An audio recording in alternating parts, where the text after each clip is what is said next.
પિતા અને પુત્ર અને પવિત્ર આત્માને નામે આમેન.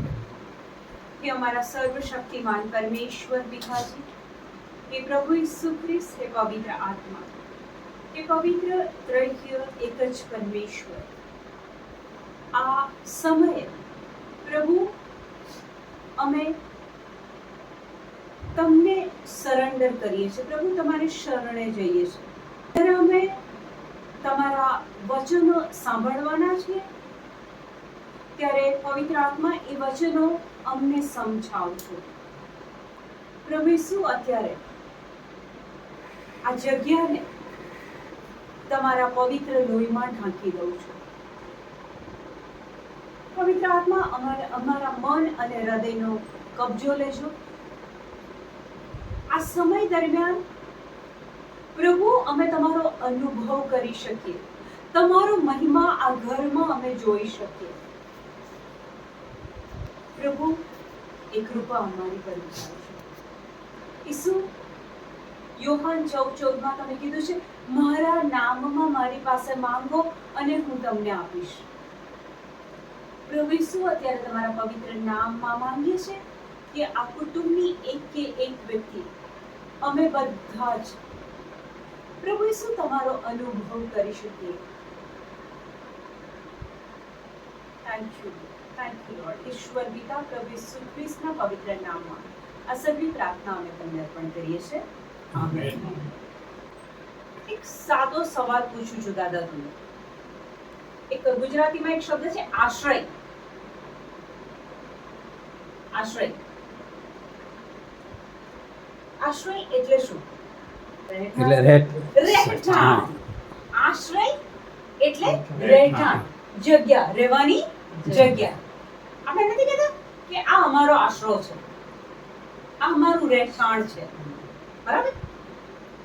હવે તમે કદાચ જોયું હશે કે રસ્તા પર અમુક જગ્યાઓ એવી હોય કે ગરીબ લોકો પાસે ઘર ના હોય, એટલે લોકો વાંસ ને બધાનો ઉપયોગ કરી અને એક આશ્રય, પોતાનો આશરો, રહેવાનું રહેઠાણ બનાવે. હવે 6 મહિના થયા નથી કે પેલી પોલીસની વેન આવે અને પછી તંબુ ને બધું વાંસ ને બધું રફે દફે કરી નાખે. પણ પેલી પોલીસની વેન એમનો એરિયા છોડીને જાય એ પહેલા તો પેલા લોકો પાછું એમનું રહેઠાણ બનાવવાની શરૂઆત કરી દે. જોયું છે ને? આપણા લાઈફમાં આ જ બાબત બને છે કે પ્રભુ સાથે આપણે સંબંધ બાંધીએ છીએ, પ્રભુ પાસે આપણે આશરો લઈએ છીએ, પણ પેલો શૈતાન શું કરે છે? જુઠ્ઠાણું, છેતરામણી, કસોટીઓ, આ બધું આપણા જીવનમાં એટલું બધું આવે કે આપણો પ્રભુ સાથેનો સંબંધ ડગમગી જાય, આપણી શ્રદ્ધા ડગમગી જાય. આ શૈતાનનું કામ છે. હવે મને એમ કહો કે સર્વોચ્ચ સ્થાન, સૌથી ઊંચું સ્થાન કોનું છે? ઈશ્વરનું. પ્રભુ ઈસુ ખ્રિસ્તનું. કોઈ સાબિતી ખરી? પરમ પૂજ્ય પિતા છે, આપણો બાપ છે. આપણને પાપમાંથી એમણે મુક્તિ અપાવી. ઓકે, પણ તમારી વાત સાચી, તમારી વાત પણ સાચી, પણ મારો સવાલ બહુ સ્પેસિફિક છે. સર્વોચ્ચ સ્થાન કોણ? ઈશ્વર, જીસસ, ઈસુ ખ્રિસ્ત પોતે. સૌથી ઊંચું સ્થાન દાદા કોનું? ઈસુનું. ઈસુનું. સાચું. ખોલો ફિલિપી 2:9. આથી પરમેશ્વરે તેમને સર્વોચ્ચ સ્થાને સ્થાપ્યા છે. આથી પરમેશ્વરે તેમને, એટલે કે ઈસુને સર્વોચ્ચ સ્થાને સ્થાપ્યા છે. ઈશ્વર પિતાએ પ્રભુ ઈસુ ખ્રિસ્તને સૌથી ઊંચું સ્થાન આપ્યું છે અને તેમને સૌ નામોમાં શ્રેષ્ઠ એવું એકમાત્ર નામ આપ્યું છે. સૌ નામોમાં શ્રેષ્ઠ નામ કોનું? તો કે ઈસુ. હું નથી કહેતી વચન કહે છે. બરાબર? આપણે આશ્રયની વાત કરી. આપણે કીધું કે ગરીબ લોકોને પોલીસ આવે અને પેલા તંબુ લઈ જાય ને તોડી નાખે અને વળી પાછા એ લોકો બાંધે. ક્યાંય એવો શબ્દ સાંભળ્યો છે બાઇબલમાં? પરંપરાત્પર પરંપરા એવો શબ્દ સાંભળ્યો છે? લૂક 1:35. દેવદૂતે જવાબ આપ્યો, દેવદૂતે જવાબ આપ્યો, પવિત્ર આત્મા પવિત્ર આત્મા તારા ઉપર ઉતરશે તારા ઉપર ઉતરશે અને પરાત્પરનો પ્રભાવ અને પરાત્પરનો પ્રભાવ તને છાઈ દેશે. તને છાઈ દેશે. ખબર છે? દૂત ગાબ્રિએલ માતા મરિયમને સંદેશો આપે છે અને ત્યારે માતા મરિયમ સવાલ પૂછે છે કે હું તો પતિ ગમન કરતી નથી, મને ગર્ભ શી રીતે રહેશે? ત્યારે દેવદૂત બોલે છે કે પરાત્પરનો પ્રભાવ તને છાઈ દેશે અને તું ગર્ભવતી થશે. પરાત્પરનો પ્રભાવ એટલે જે આપણે સર્વોચ્ચ સ્થાનની હમણાં વાત કરી એનો રેફરન્સ છે. ઓકે, હવે આપણો આશ્રય કોણ છે? આપણો આશ્રય કોણ છે? નોકરી. આપણો ભરોસો કોના પર છે? નોકરી, ખેતર, પૈસા, સોનું, સંબંધો, પતિ, પત્ની. જો ઘરમાં એક પ્રશ્ન ઊભો થાય તરત જ આપણે કોને કોલ કરીશું? આપણી પત્નીને, આપણા પતિને, આપણા મા બાપને. પહેલો કોલ આપણે દુનિયાની વ્યક્તિઓને કરીએ છીએ.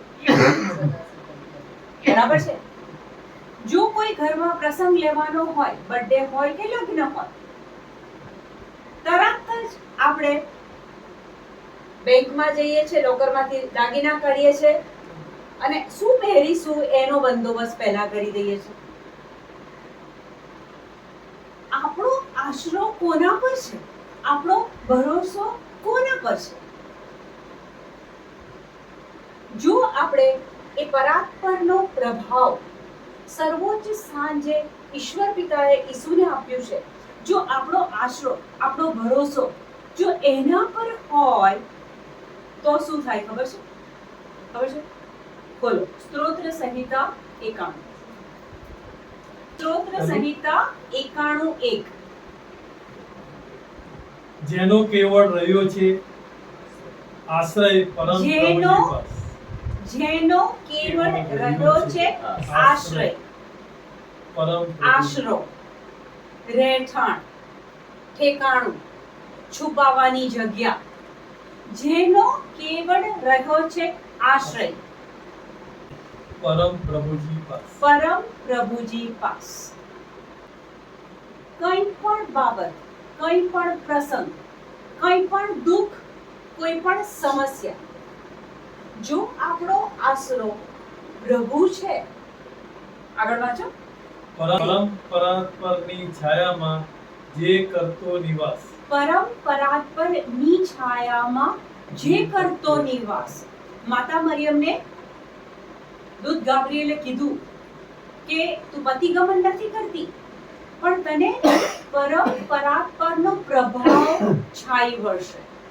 તો અહીંયા કહે છે કે જેને કેવળ રહ્યો છે આશ્રય પરમ પ્રભુજી પાસ, પરમ પરાત્પરની છાયામાં જે કરતો નિવાસ. પરમ પરાત્પરની છાયામાં કોણ નિવાસ કરે છે? સર્વોચ્ચ સ્થાને કોણ છે? ઈસુ પોતે. એટલે જો આપણો આશરો, આપણું રહેઠાણ જો ઈસુમાં હોય તો શું થાય એ બીજા વચનમાં કહે છે. એ બોલી દે, હે પ્રભુજી તું એક જ શરણું મારું. એ બોલી દે, હે પ્રભુજી તું એક જ શરણું મારું. મરણ તમારે કોઈ સમસ્યા આવી, કોઈ તકલીફ આવી, તો જો આપણે એમ કહીએ છીએ કે હે પ્રભુજી તું જ મારું શરણ છે, તારા સિવાય મારું કોઈ શરણું નથી, તો આશ્રય ઘડ તું, હે મુજ ઈશ્વર તુજ પે શ્રદ્ધા ધારું. આશ્રય ગઢ, આશ્રય ગઢ, તું મારો ગઢ છે, તું મારો કિલ્લો છે અને તારા પર પ્રભુ હું શ્રદ્ધા ધારું છું. જો આટલું કોઈ વ્યક્તિ પૂરા દિલથી, પૂરા મનથી, પૂરા હૃદયથી બોલે તો આગળનું વચન શું કહે છે? ભયકારી જોખમમાંથી એ કરશે બચાવ તારો. ભયકારી જોખમ. હમણાં તમે શું બોલ્યા દાદા? કે મારી તબિયત સારી થઈ જાય. બસ બા શું બોલ્યા? કે દીકરાને હાડકું સાજું થઈ જાય. દાખલા તરીકે એક મરઘી હોય, એ મરઘીના સાવ નાના નાના બચ્ચા હોય, સાવ નાના નાના, તો તમે એવું જોયું છે કે પેલા કાગડા, બીજા પક્ષી પેલા નાના બચ્ચા પાસે આવે અને ચાંચ મારવાની કોશિશ કરે, ત્યારે પેલી મરઘી શું કરે ખબર છે? પોતાની પાંખો ફેલાઈ દે અને પોતાની પાંખમાં એ બચ્ચાને લઈ લે. એટલે મરઘીની નીચે જ્યારે બચ્ચા હોય ત્યારે એ બચ્ચા પેલા કાગડાને જોઈ શકે, પણ કાગડો એના પર અટેક કરી શકે નહીં. કેમ? કારણ કે એ એની માની પાંખની છાયા નીચે છે. આપણો પ્રભુ, આપણો ઈસુ એ સર્વોચ્ચ સ્થાને છે. જો આપણે એના શરણમાં છીએ, એને આપણે આપણો પ્રભુ બનાવીએ છીએ અને જો એનામાં શ્રદ્ધા છે, તો યાદ રાખજો કે હંમેશા એની પાંખો આપણા રક્ષણ માટે છે. વાંચે છે. નિજ પીછામાં સંતાડીને હૂંફ તને એ ધરશે. કોણ ધરશે? પ્રભુ ઈસુ. જો આપણે ઈસુમાં શ્રદ્ધા રાખીએ છીએ, આપણું આશ્રય સ્થાન ઈસુ બનાવીએ છીએ, તો હું નથી કહેતી, વચન કહે છે કે એની પાંખની છાયા નીચે શરણું તુજને મળશે. પછી આગળ, એની પાંખની છાયા નીચે શરણું તુજને મળશે. એના બાહુ તારે કાજે ઢાલ ને બખ્તર બનશે. ઈસુના બાહુ, બાહુ એટલે હાથ, ઈસુના બાહુ આપણા માટે શું બને છે? ઢાલ અને બખ્તર. યુદ્ધમાં જે હાથમાં તલવાર હોય ને બીજા હાથમાં પેલી ઢાલ, એ ઢાલથી આપણે સામેવાળાના અટેકથી આપણી જાતને બચાવીએ છીએ. તો કે છે કે જો તમે ઈસુને શરણ સ્થાન બનાવો તો એ તમારી ઢાલ છે અને એ તમારું બખ્તર. યુદ્ધ કરવા જાય તો પેલું બખ્તર પહેરીને જાય કે જેથી પેલું તીર આપણને વાગે નહીં, શૈતાનની છેતરામણી આપણને અસર ના કરે, શૈતાનની કસોટીઓ આપણને અસર ના કરે. એટલે આપણે ઈસુનું શરણ જો લઈએ તો આપણે સલામત છીએ. હવે શારીરિક મૃત્યુ તો આવવાનું છે. મારી વાત કરું કે તમારી વાત કરું, આ શરીર નાશવંત છે. એનું તો આપણે કાયમ માટે કોઈ એવું પોસિબલ નથી. આપણને આ શરીર કાયમ નહીં ટકી રહે. આપણા માટે મહત્વની બાબત કઈ છે દાદા? કે આપણી અંદર પ્રભુએ આત્મા આપ્યો છે. એ આત્મા જ્યારે આપણું મૃત્યુ થશે ત્યારે એ આત્મા આ શરીર છોડીને નીકળશે. યા તો એ સ્વર્ગમાં જશે, યા તો એ નરકમાં જશે. એટલે આપણા માટે મહત્વની બાબત શું છે?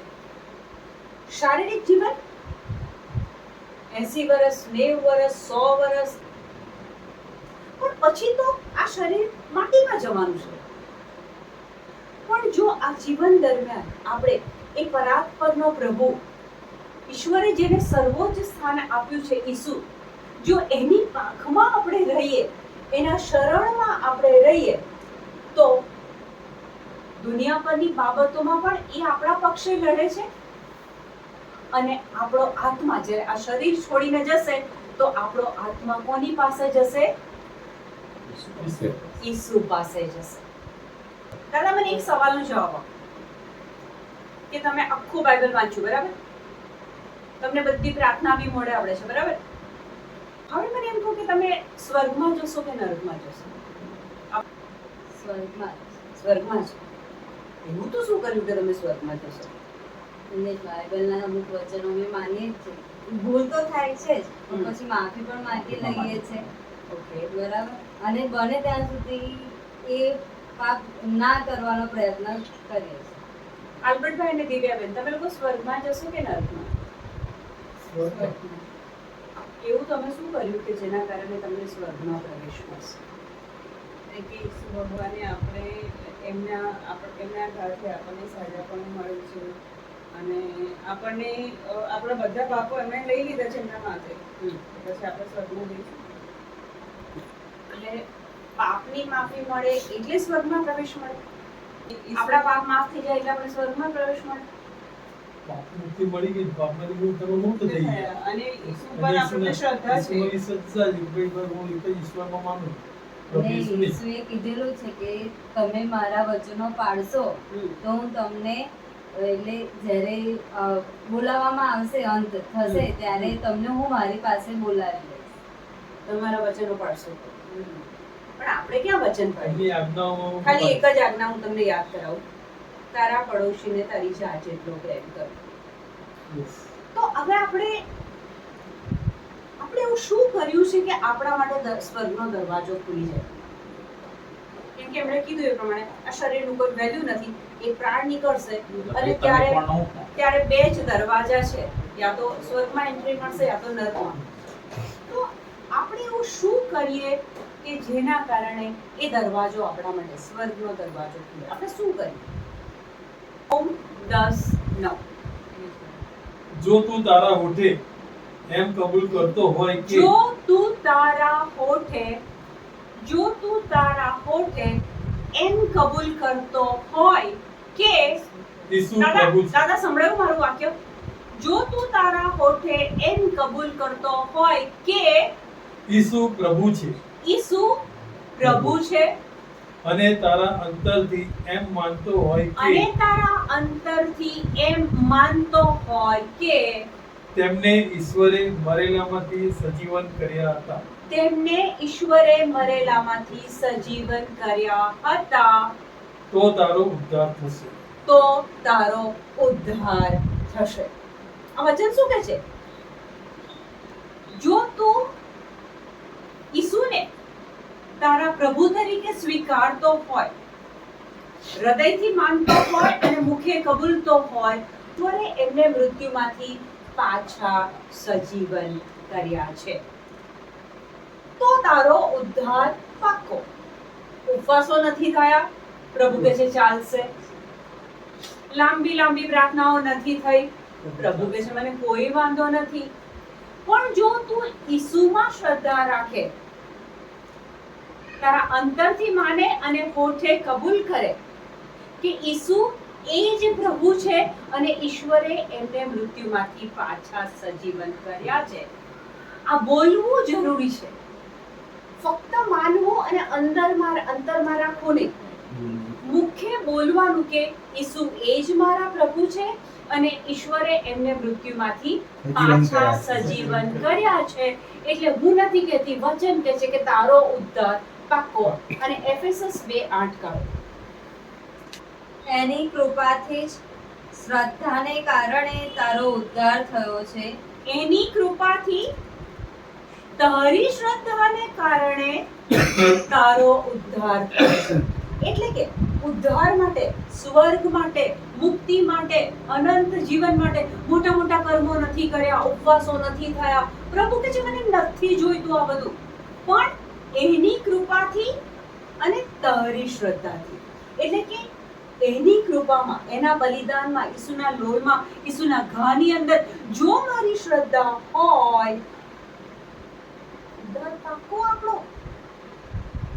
જીવનનો છેલ્લો ભાગ હોય, કોઈ ચિંતા કરવાની જરૂર નથી. ઈસુ એ જ મારા પ્રભુ છે, ઈશ્વર એમને મૃત્યુમાંથી પાછા સજીવન કર્યા છે. જો હું અંતરથી માનું ને મુખે કબૂલ કરું, મારો ઉદ્ધાર પાક્કો છે. મારા માટે સ્વર્ગનો દરવાજો. ડરવાની જરૂર નથી. જીવનના અંત ભાગમાં ડરવાની કોઈ જ જરૂર નથી. ઈસુ સર્વોચ્ચ સ્થાને છે. જો આપણે એનું શરણું લીધું છે, એમાં શ્રદ્ધા રાખી છે, વાત પતી ગઈ છે.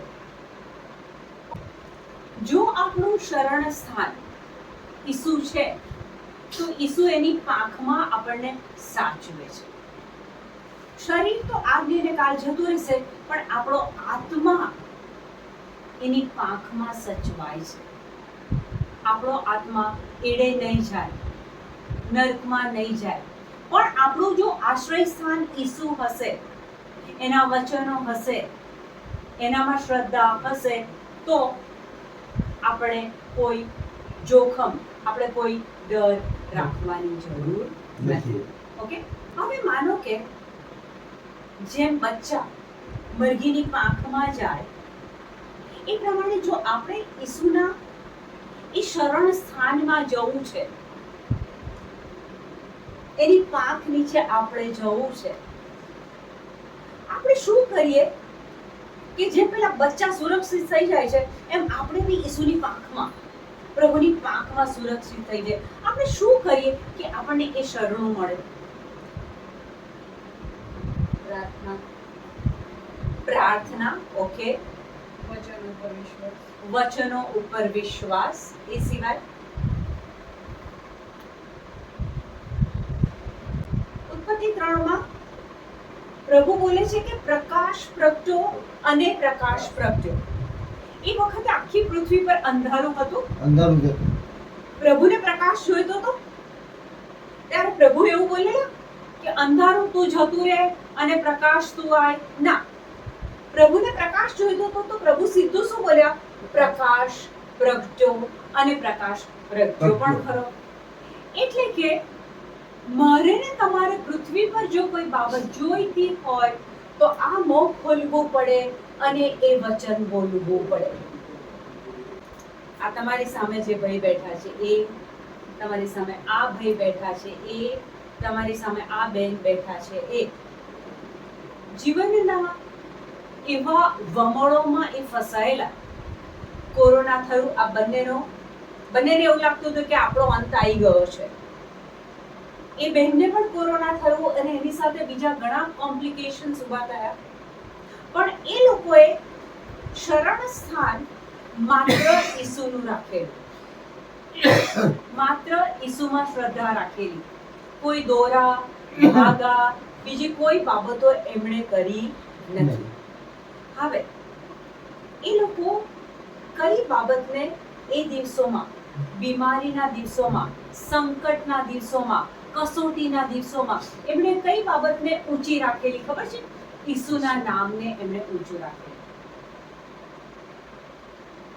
હવે પરંપરા પરનો પ્રભુ, સર્વોચ્ચ સ્થાને બેઠેલો ઈસુ, જો દિવસ દરમિયાન આપણે એમ બોલીએ કે Jesus is my most high God, ઈસુ એ મારો પરાત્પરનો પ્રભુ છે.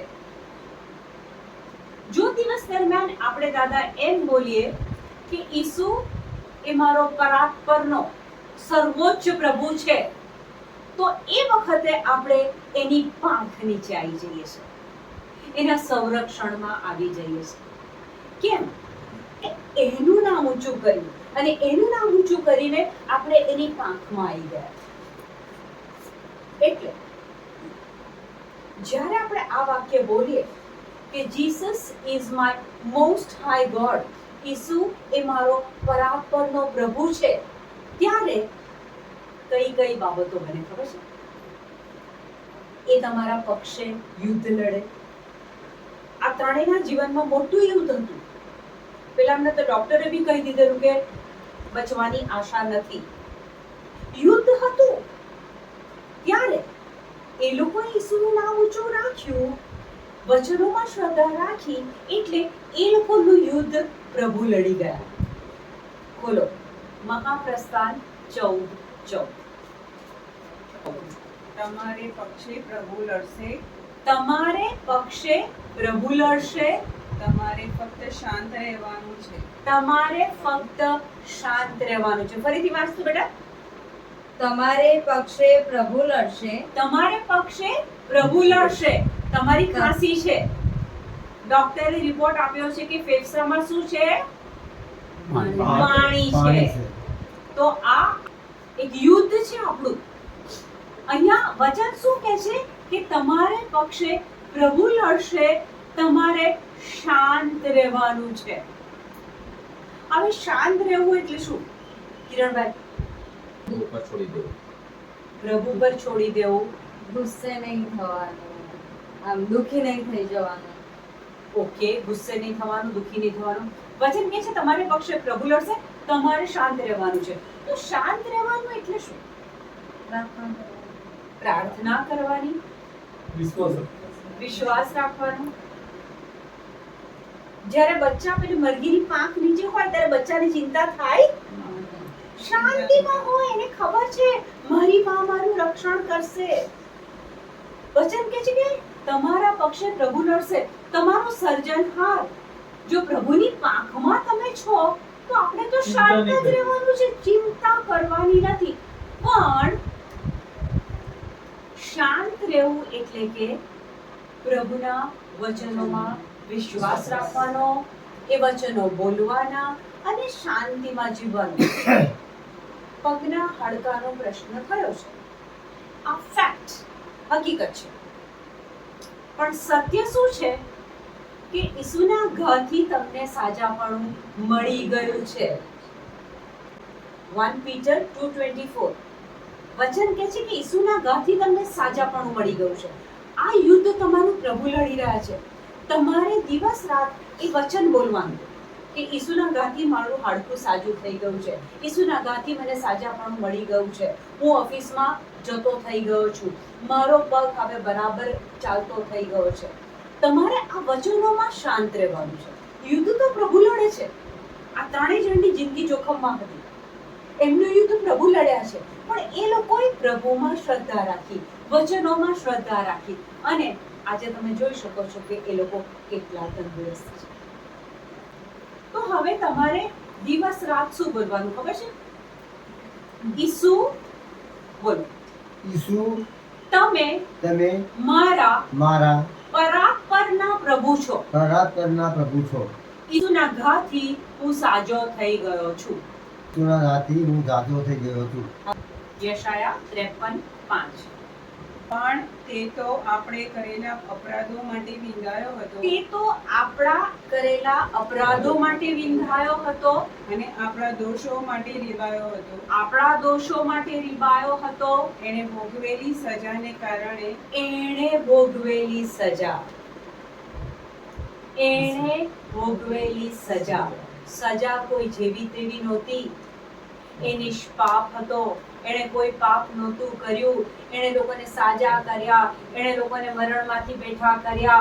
એ બધું જ કરવા છતાંય લોકોએ એને વિંધી નાખ્યો. એણે એ બધી સજા વેઠી, એટલે આપણે અત્યારે સુખ શાંતિ ભોગવીએ છીએ. અને તેને પડેલા ચાબકાથી આપણે સાજા સમા છીએ. એને પડેલા ચાબકાથી આપણે સાજા સમા છીએ. એને સોડ પડ્યા, એને ઘા પડ્યા, અને ત્યારે એકચ્યુઅલી એમણે આપણા બધા દુઃખ દર્દ લઈ લીધા છે. જેટલી આપણી શ્રદ્ધા એનામાં વધે છે, એ રિકવરી આપણા ધાર્યા કરતા વહેલી આવે છે. એટલે બે વચન, ઈસુના ઘાથી આપણને સાજાપણું મળ્યું છે, ઈસુના સોળથી આપણને સાજાપણું મળી ગયું છે. એનો અર્થ એ થયો કે મળી ગયું છે. ફેફસામાંથી પાણી નીકળી ગયું છે, ગળામાંથી ખાંસી નીકળી ગઈ છે, પગ રિપેર થઈ ગયો છે. યુદ્ધ પ્રભુ લડી રહ્યા છે, આપણે શાંત રહેવાનું છે. શાંત કેવી રીતના રહેવાનું છે? એ વચનો બોલીને. ઈસુના ઘાથી મને સાજાપણું મળી ગયું છે, ઈસુના સોળથી હું સાજો સમું છું. જેટલું તમે આ બોલશો, ડોક્ટર પોતે કહેશે કે આટલી જલ્દી રિકવરી, કારણ કે યુદ્ધ પ્રભુ લડે છે. બરાબર? તો પ્રભુનું શરણ સ્થાન જો આપણે લેવું હોય, એની પાંખમાં જો ભરાઈ જવું હોય, જો સુરક્ષિતતા મહેસૂસ કરવી હોય, પરીક્ષણોથી બચવું હોય, તો આપણું રોજનું વાક્ય હોવું જોઈએ કે Jesus is my most high God. ઈસુ એ મારો પરાત્પરનો પ્રભુ છે. આપણે 2 વાર બોલીશું આ વાક્ય. હું બોલું પછી રિપીટ કરશો.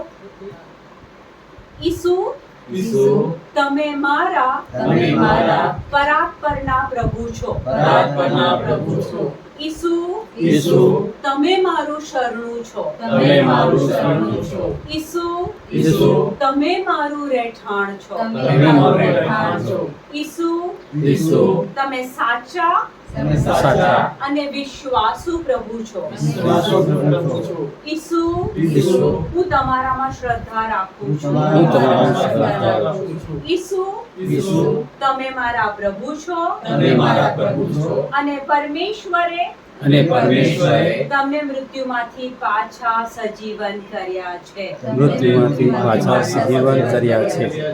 આમેન. આમેન.